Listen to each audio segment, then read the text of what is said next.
こんにちは、せいかです。今日は2025年9月13日の土曜日です。ちょっとバタバタしていて1ヶ月ぶりのラジオになってしまいましたが、皆さんこの1ヶ月はどうでしたか？私はそうですね、秋服を何着か買いました。はい。8月はお盆という長い休みがあったんですよ。知っている方もいるかもしれないんですが、日本はですね、8月に毎年お盆休みという長い休みがあるんですね。で、今年は8月13日の水曜日から16日の土曜日までがお盆でした。なので、11日と12日を休みにすると最大で9連休ですね。9日間の長い休みです。はい。長い休みなので、私の友達の中には旅行に行く人も多かったですね。私の両親も今年は海外旅行を楽しんでいました。はい。ですが、私は普通に仕事をしていましたね。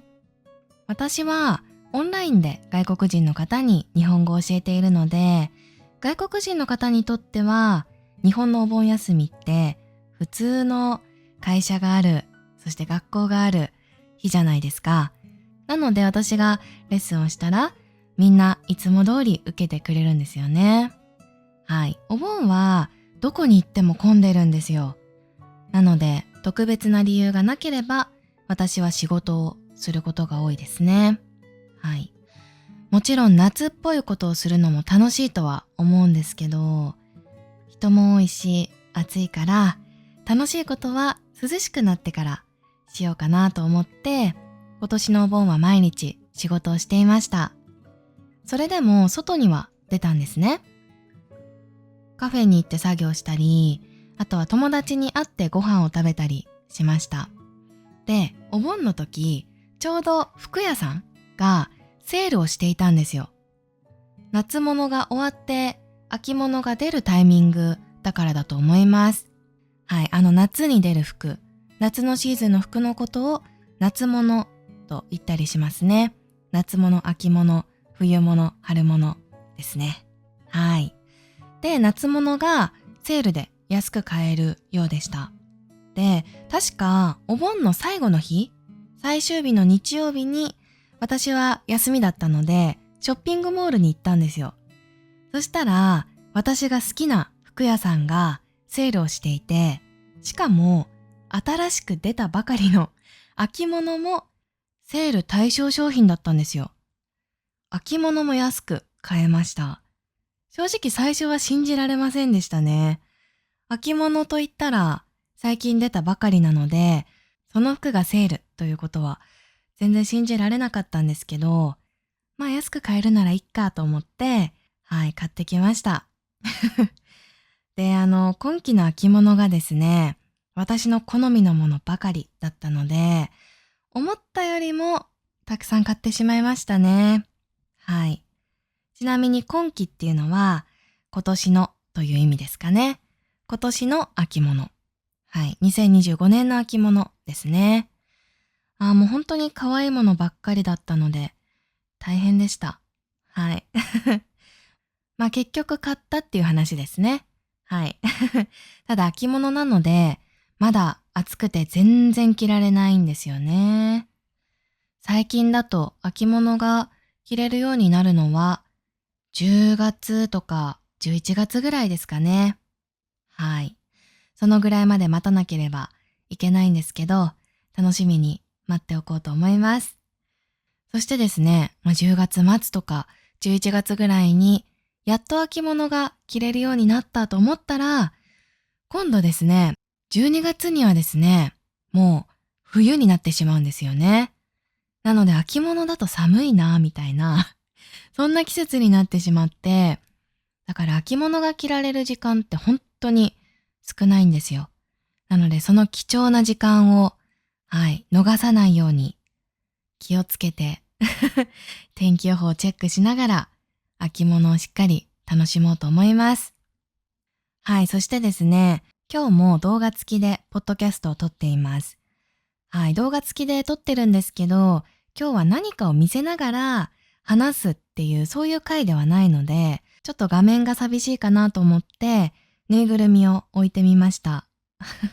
はい、これはですね、私が2、3年前に東京ディズニーシーに行った時に買ったぬいぐるみです。はい。ダッフィーっていうクマがいるんですけど、そのダッフィーの仲間ですね。ダッフィーの友達ですね。オルメルという名前です。亀です。はい。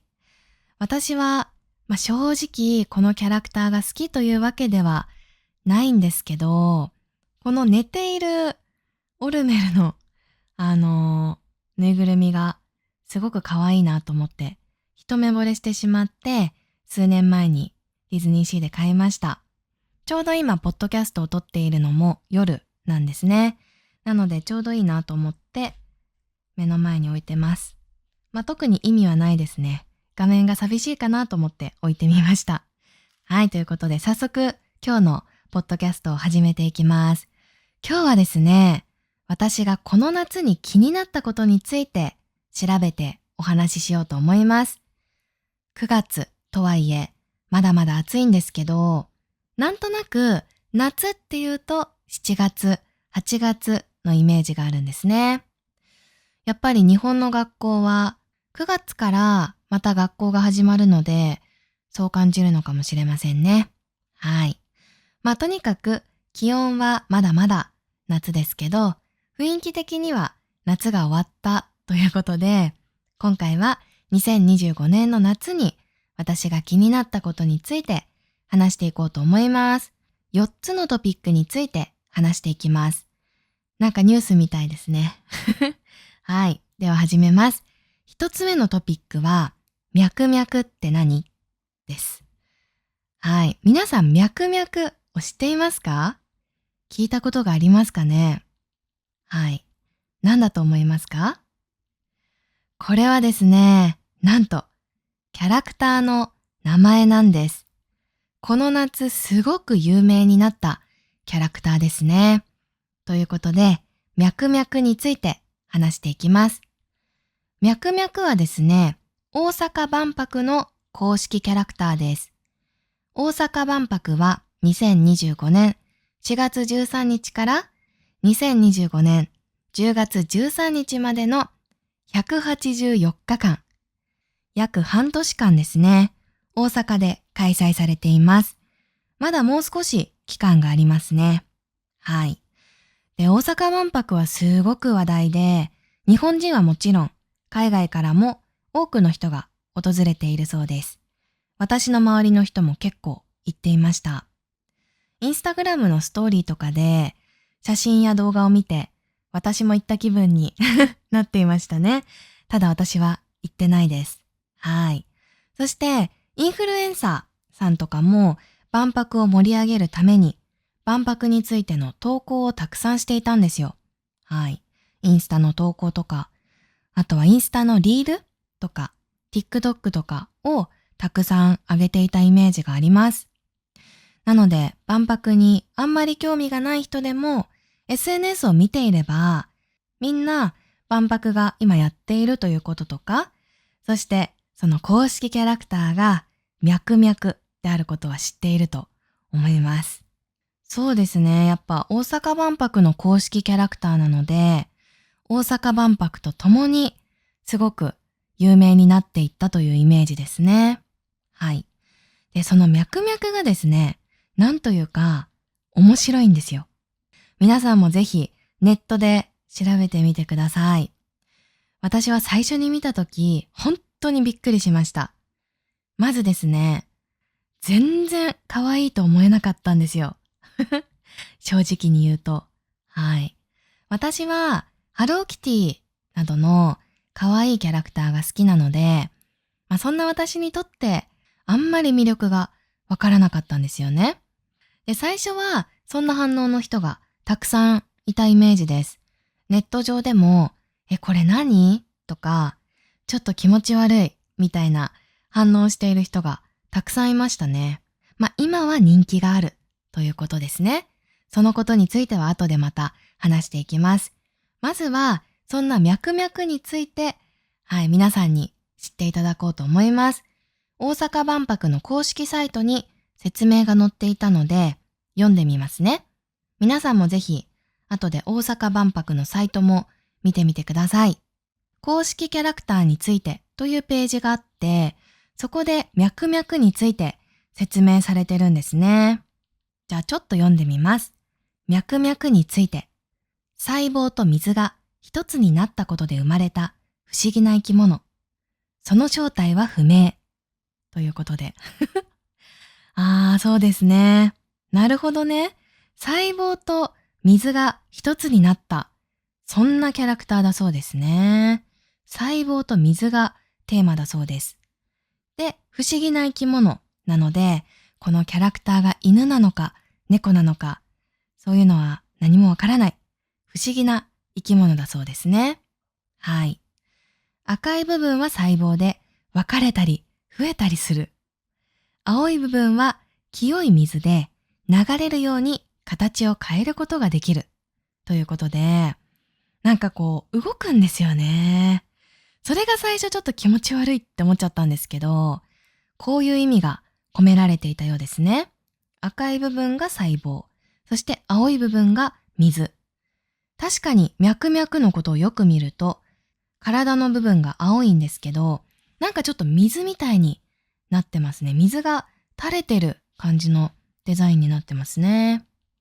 なりたい自分を探していろんな形に姿を変えているようで、人間を真似た姿が今の姿。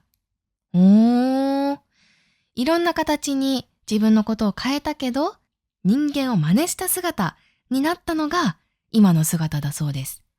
確かになんか人っぽいんですよね、このキャラクター。ただし、姿を変えすぎて元の形を忘れてしまうことがある。かわいいですね。いろいろな姿に変わりすぎて、もともとどんな形だったっけって忘れちゃうみたいです。外に出て太陽の光を浴びることが元気の源。雨の日も大好きで、雨を体に取り込むことができる。なるほどね。はい。ということで、脈々の説明でした。そしてプロフィールも書いてあります。出生地、生まれた場所ですね。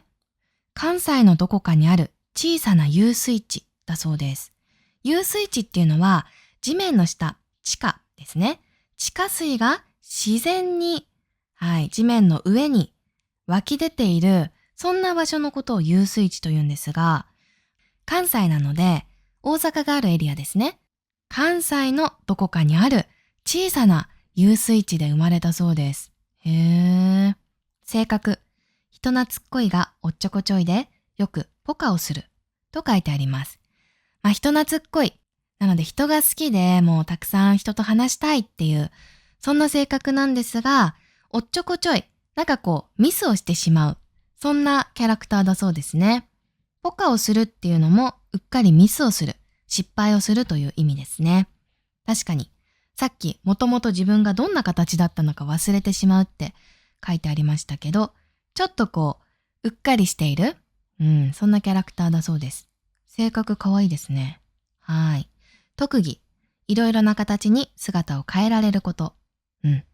雨上がりに虹を見つけること。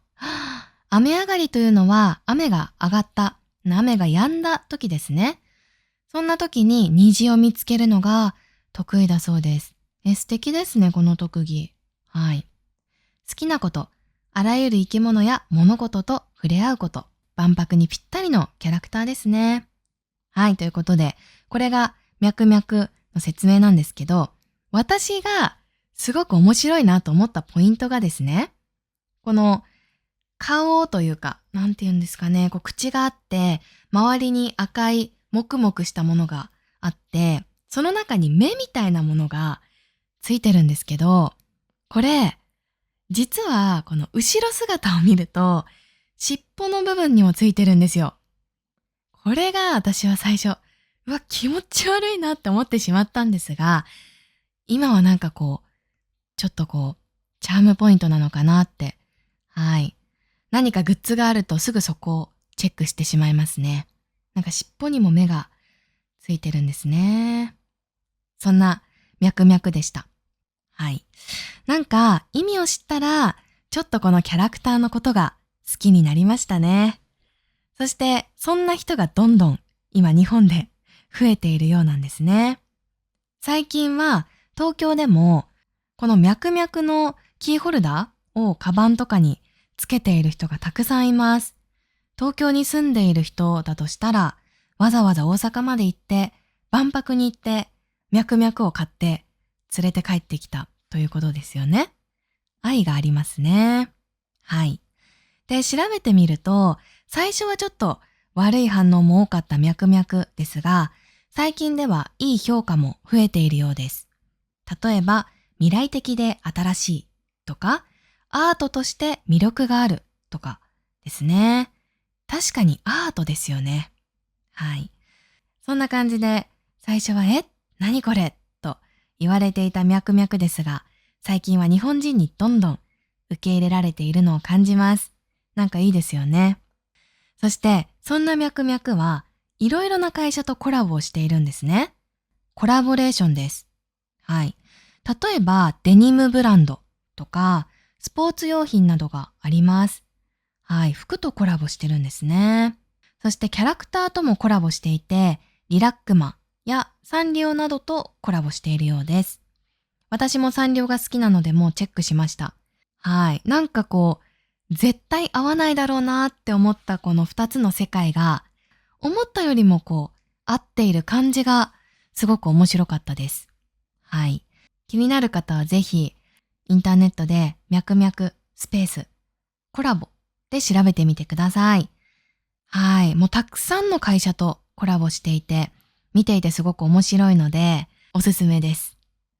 ちなみに、たまごっちともコラボしていました。ゲームのたまごっちですね。面白いですよね。ぜひチェックしてみてください。そして、日本に来たらぜひ、ミャクミャクを探してみてください。多分、いろいろなところにいると思います。はい。ということで、一つ目のトピックでした。二つ目のトピックは、最近のかき氷です。はい。皆さんはかき氷を知っていますか？日本の夏の風物詩ですね。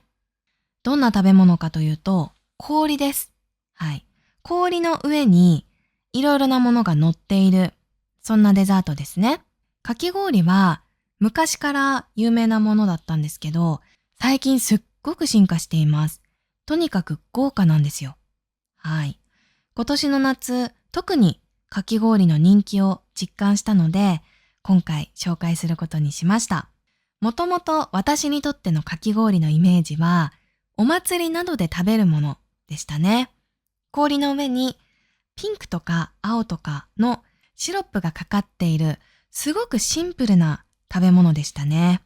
正直、私はあんまり好きじゃなかったんですよ。氷といっても水じゃないですか。水とシロップみたいな全然好きじゃないって思ってたんですよね。お祭りに行ってもあんまり食べなかった気がします。ただ、その後、大学生ぐらいになって、韓国のかき氷を知ったんですよ。私は1ヶ月、韓国に留学したことがあるんですけど、その時は友達とよく学校が終わった後にソルビンというお店に行っていました。かき氷といえば氷にそのシロップっていうイメージだったので、韓国のそのミルクの氷の上にいろいろなトッピングが乗っているっていうその豪華なかき氷がすごく新しく感じたんですよね。そして大好きになりました。で、その後日本にもその韓国のソルビンが来たんですよ。確か原宿にできたんですけど、すっごく人気で3時間ぐらい待ったと思います。懐かしいですね。はい。ただ、その後、そのソルビンのお店はなくなってしまったので、なので私はそれ以降あんまりかき氷を食べなくなりました。で、その後になんかアメリカに行ったりとか、シンガポールに行ったりとかしてて、もう全然かき氷のことを知らない状態で日本に帰ってきたんですけど、なんか日本のかき氷がすごく進化していたんですよね。で、調べてみると、2019年ぐらいから今日本で人気があるその豪華なかき氷が出始めたそうです。はい。で、どんなかき氷かというと、氷にシロップみたいなシンプルなものではなくて、氷の上にフルーツがいっぱい乗っているかき氷とか、あとはチョコなどがトッピングされている、大きいかき氷とか、あとはあんことかお団子、和菓子系ですね。はい。和菓子系が乗ってる和風の大きいかき氷などですね。とにかくサイズが大きいです。そして高いです。はい。本当にびっくりしました。一つ3000円ぐらいするものもあるそうです。小さい時、お祭りで食べていたそのシンプルなかき氷が、多くの日本人にとってのかき氷のイメージだと思うんですけど、それは100円とか200円ぐらいだったんですね。そう考えると3000円って本当にすごいですよね。正直信じられないです。はい。でも見た目もとっても綺麗なので、SNS などによってどんどん有名になっていったようです。そして今年は特にかき氷の話をよく聞いた気がします。なんか食べに行っている友達もたくさんいたし、あとはニュースとかでも今人気のかき氷みたいな感じで紹介されてたりとか、SNS でも東京のかき氷のお店のおすすめがまとめられてたりとかしたので、すごい人気なんだなっていうのを感じました。で、そういうのを見てて、私も一回ぐらい食べてみようかなと思って、Google マップで調べてみたんですけど、その人気のお店はですね、本当に長い時間待たなければいけないようだったんですね。はい、人気すぎて、整理券、チケットですね。整理券が必要だったりするところもあるみたいです。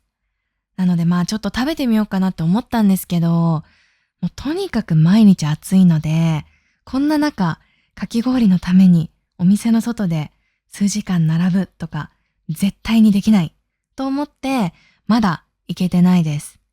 ただすっごく人気があってお店もどんどん増えているようなので、かき氷が好きな方はぜひ調べて行ってみてください。はい、私もですね、あんまり人気がないというか、あんまり並ばないでも入れるようなところに行ってみようかなと今思ってます。私の友達は去年ぐらいからかき氷にすっごくハマっていて、冬でも食べに行っていました。かき氷のお店は夏だけのイメージがあったんですけど、一年中やっているそうです。なので気になる方はぜひ日本に来た時に、食べてみてください。はい、ということで2つ目のトピックは最近のかき氷でした。そして3つ目のトピックは最近の浴衣です。はい。浴衣は皆さん知ってますかね？はい。日本に興味がある方だったら知ってると思うんですけど、着物の夏バージョンみたいな感じです。着物はたくさん重ねるんですけど、浴衣は1枚だけ着るっていう、そんな涼しいタイプの、着物ですね。夏にみんな着ます。はい。夏にみんな着るんですけど、夏祭りとか花火大会に行くときに着ます。浴衣については、もちろん私も小さい時から知っていましたし、数年前に新しい浴衣を買ったので、その時にちょっと調べたりもしてたんですけど、今年浴衣についてびっくりしたことがいくつかあったので、お話ししようと思います。まずですね、最近の浴衣もかき氷と同じようにすごく進化しています。はい。浴衣っていうと着るのが難しいイメージなんですね。1年に1回夏しか着ないですし、普通の洋服と違ってちょっと大変なんですよ。はい。なので普通はですね、お母さんとかに着せてもらったりとか、自分で着る場合は YouTube などで浴衣の着方を調べて頑張って着るんですけど、最近は簡単に着られる浴衣が売られています。どんな浴衣かというと、セパレート浴衣というものですね。名前の通りセパレートになってます。昔からある浴衣は1枚になっていて、それを折ったりとかして帯で留めてという風にして着るんですけど、セパレート浴衣は2つに分かれているので、洋服のように簡単に着れるという、そんな商品なんですね。はい。ワンピースと、あとは上に着るものがセットになっているっていうイメージです。とにかく着るのが簡単だそうです。はい。で、正直、セパレート浴衣があることは結構前から知ってました。ただ、あんまり可愛くないイメージがあったんですね。便利だけど可愛くないっていうのが私の中のイメージだったんですよ。なので、便利そうだけど、やっぱ可愛い浴衣が着たいから普通の浴衣にしようと思って、私は普通の浴衣を数年前に買いましたし、その後もあんまりチェックしていなかったんですけど、今年インターネットでなんとなく調べてみたら、すごい可愛くてびっくりしました。デザインが可愛くなっているっていうのもそうなんですけど、ワンピースのデザインがですね、本当に普通の日でも着られるような、そんなおしゃれなデザインになっているものばかりだったんです。正直浴衣ってあんまり着る機会がないじゃないですか。一年に一回夏の季節だけ着られるものですし、そんな夏の中でも毎日着るものではなくて、一、二回着るみたいな、そういうものなのでせっかく買っても多くて2回とかしか着ないので、もったいないって思う人も多いと思います。ただ、セパレート浴衣で中のワンピースが可愛かったら、ワンピースは普段着られるので、すごくいいですよね。はい、いい買い物だなと思います。そうですね。なのでこの商品は外国人の方にもすごくおすすめだなと思いました。自分でも簡単に着られて、そしてワンピースとしても使える、そんな浴衣が欲しいと思った方はぜひセパレート浴衣と調べてみてください。で、もう一つびっくりしたことがありました。で、それは何かというと、今年、なんとキャスキットソンから浴衣が出ていたんですよ。キャスキットソンはイギリスの有名なブランドです。私すっごく大好きです。はい。皆さんは知ってますかね？キャスキットソンはイギリスのブランドなんですけど、実は数年前に日本撤退してしまったんです。撤退っていうのは日本からお店がなくなってしまうっていうことですね。それで私はすごくファンだったのでショックだったんですけど、なんと今年また再上陸したんですよ。再上陸というのはもう一度日本に来るっていうことですね。もう一度日本でお店をオープンしてくれたんです。本当に嬉しかったです。表参道にオープンしたので、私も何回かお店に行きました。そして私はこのブランドのファンなので、SNS もチェックしているんですけど、今年なんと浴衣が発売されたんですよ。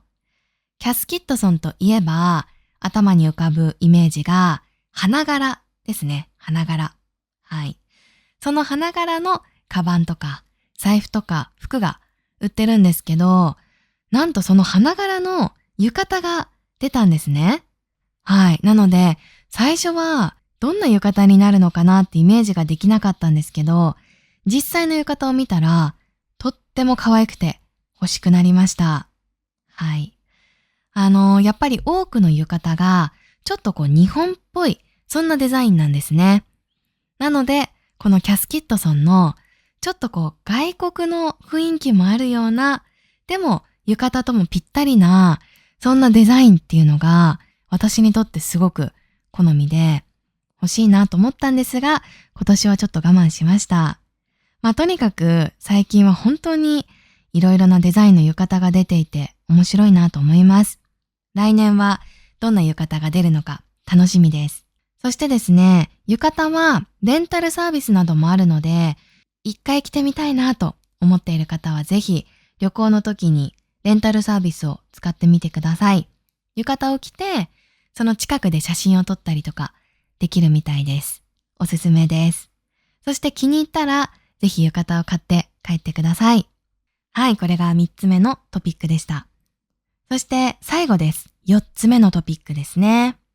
4つ目のトピックは、鬼滅の刃の人気がすごいです。はい。日本ではこの夏、鬼滅の刃の新しい映画が公開されました。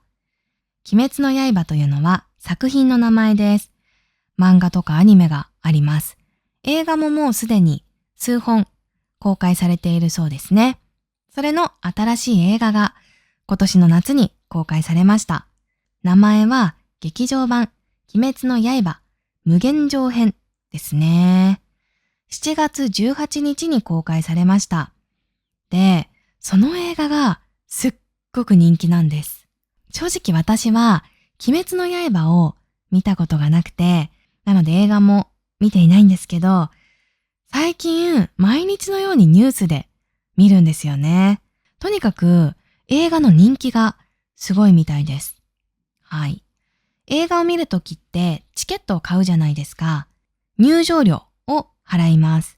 今日本では映画のチケットは大人が2000円くらいですかね。はい。で、その映画館の入場料金を全部集めた額を興行収入と言います。でですね、この鬼滅の刃の新しい映画の興行収入がすごいんですよ。2025年7月18日の公開から31日間で興行収入は257億8265万6600円を記録したそうです。1ヶ月で257億円です。はい。ちょっと額が大きすぎて全然イメージができませんね。そして、映画を見に来たお客さんの人数を観客動員数と言います。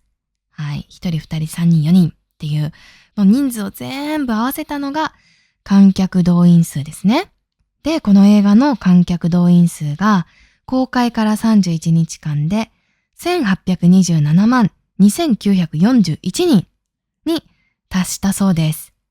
1800万人。これもまた想像が全然できない大きい数字ですね。ちなみに2023年の夏、2年前の夏ですね。2年前の夏に公開されたジブリの最新作、君たちはどう生きるかという映画についても調べてみました。で、この映画の最終的な興行収入は90億円。